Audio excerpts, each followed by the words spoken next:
ओम शांति।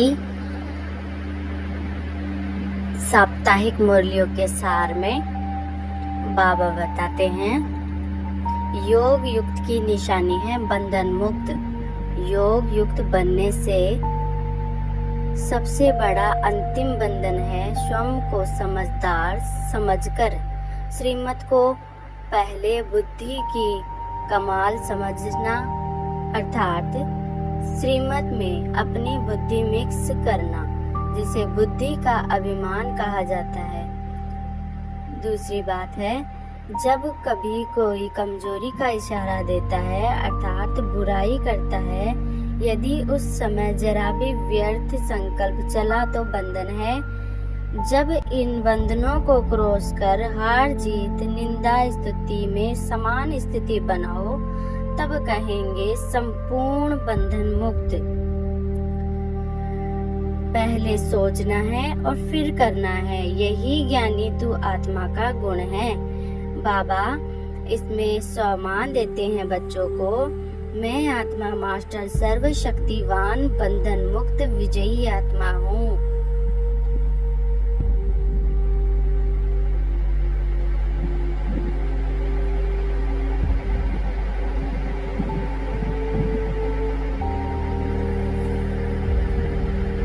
छब्बीस तारीख की मुरली में बाबा कहते हैं, संगम युग पर सदा स्वयं को डबल ताजधारी समझकर चलो। एक लाइट अर्थात प्योरिटी का ताज, दूसरा जिम्मेदारियों का ताज प्योरिटी और पावर, लाइट और माइट का क्राउन धारण करने वालों में डबल फोर्स सदा कायम रहता है।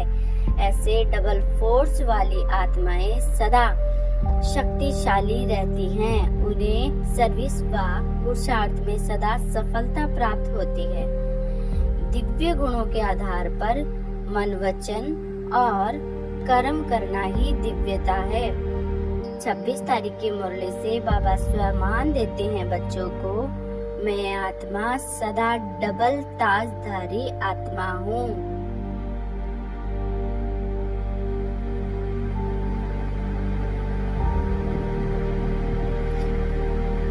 27 तारीख की मुरली में बाबा कहते हैं, याद द्वारा जो शक्तियों की प्राप्ति होती है उन्हें करामात समझकर प्रयोग नहीं करना, लेकिन कर्तव्य समझकर कार्य में लगाना है। उन मनुष्य के पास रिद्धि सिद्धि की करामात होती है, लेकिन आपके पास श्रीमत से शक्तियाँ जरूर आती हैं। इसलिए संकल्प से कर्तव्य सिद्ध होते हैं। संकल्प से किसी का कार्य की प्रेरणा दे सकते हो, यह भी शक्ति है। लेकिन श्रीमत में जब अपनी मन मत मिक्स न हो तब गायन और पूजन योग्य बनेंगे। किसी भी प्रकार की हलचल में दिल सिक्त होने के बजाय बड़े दिल वाले बनो। बाबा 27 तारीख की मुरली से बच्चों को सम्मान देते हैं। मैं आत्मा श्रेष्ठ संकल्पों की सिद्धि प्राप्त करने वाली, श्रेष्ठ कार्यों की सिद्धि प्राप्त करने वाली आत्मा हूँ।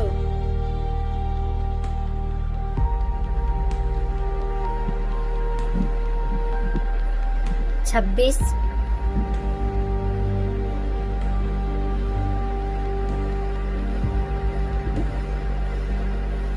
28 तारीख की मुरली से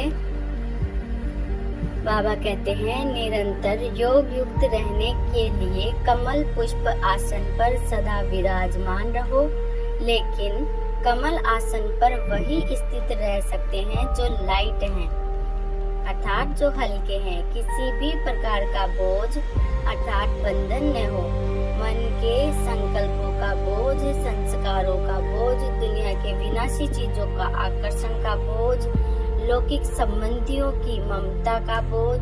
जब यह सब बोझ खत्म हो तब कमल आसन पर विराजमान निरंतर योगी बन सकेंगे। सहनशीलता का गुण धारण कर लो तो असक्तता का सहारा नहीं लेना पड़ेगा। इसमें बाबा बच्चों को स्वमान देते हैं, मैं आत्मा सदा निरंतर योगी आत्मा हूँ।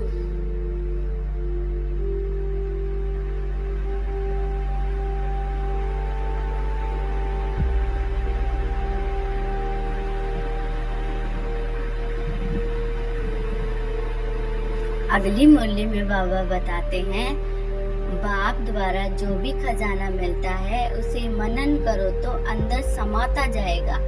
प्रॉपर्टी तो सबको एक जैसी मिली है, लेकिन जो मनन करके उसे अपना बनाते हैं उन्हें नशा और खुशी दोनों रहती है। इसलिए कहा जाता है, अपनी घोटो तो नशा चढ़े।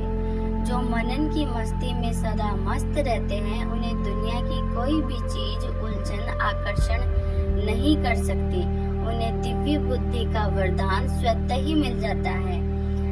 मन की उलझन को समाप्त करने के लिए निर्णय शक्ति को बढ़ाओ। इस मुरली में बाबा बच्चों को स्वमान बताते हैं, मैं आत्मा बाप दादा के वर्षे की अधिकारी आत्मा हूँ।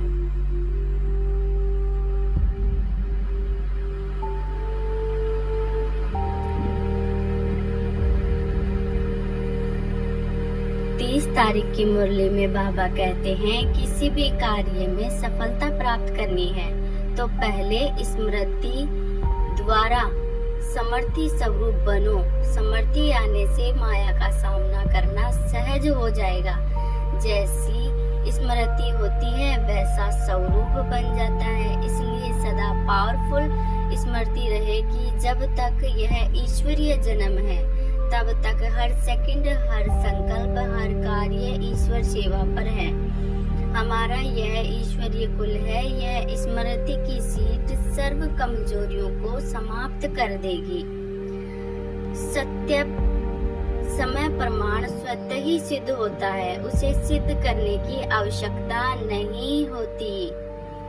बाबा ने इस मुरली से बच्चों को सम्मान दिया है, मैं आत्मा सदा समर्थ स्वरूप हूँ। मैं आत्मा सदा सफलता मूर्त विजयी हूँ।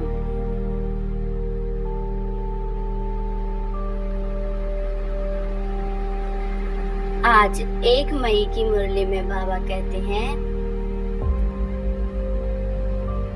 जो बच्चे संगम युग पर अतीन्द्रिय सुख का वर्षा सदा काल के लिए प्राप्त कर लेते हैं, अर्थात जिनका बाप के विल पर पूरा अधिकार होता है, वे विल पावर वाले होते हैं। उन्हें अटल अतीन्द्रिय सुख की अनुभूति होती है। ऐसे वारिस अर्थात संपूर्ण वर्षे के अधिकारी ही भविष्य में अटल अखंड स्वराज्य का अधिकार प्राप्त करते हैं। इसमें बाबा बच्चों को सम्मान बताते हैं कि मैं आत्मा सतो प्रधान आत्मा हूँ, अटल अखंड स्वराज्य का अधिकार प्राप्त करने वाली समर्थ आत्मा हूँ। ओम शांति, ओम शांति।